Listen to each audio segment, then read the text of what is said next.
George, we're hearing reports from eyewitnesses about what they're seeing. Again, none of this is for sure, and all of this tends to fluctuate, but what they are saying is that they've seen bodies on the floor, that there are still people trapped inside that building, people saying their daughter is in there, family members are in there. Again, they're talking about numbers, 10 to 20 shots. That seems to coincide pretty much with what authorities have been telling us and what we heard earlier from the director of the IRC.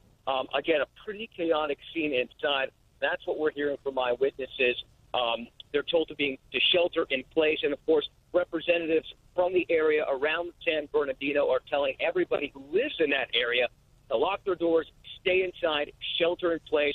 Again, they still say that there may be up to 3 shooters somewhere about. They don't know their exact location yet. So everybody, not only in that one specific building, could be threatened by these shooters. So just to be clear, based on what you're hearing from the police out there and from eyewitnesses out there, they're not even sure the shooters are still in the building, even though they're going door to door, and that's why they think the entire community may still be a threat.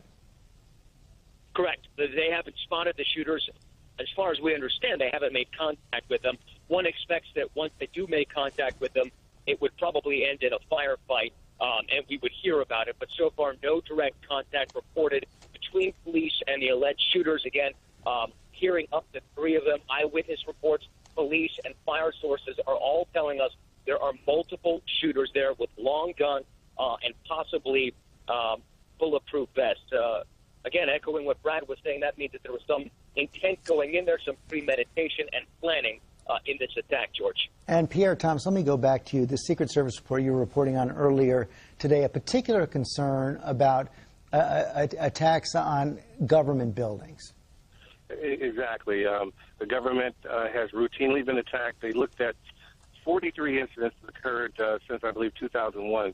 So you have these kind of situations unfolding, and your heart just goes out to the people who are still in that building. And we're talking to federal law enforcement sources. They're trying to get their people to the scene to start getting some information back in Washington, because clearly this is the kind of situation where the FBI director, the Attorney General will want information themselves so they can decide on what more, if anything, they need to do.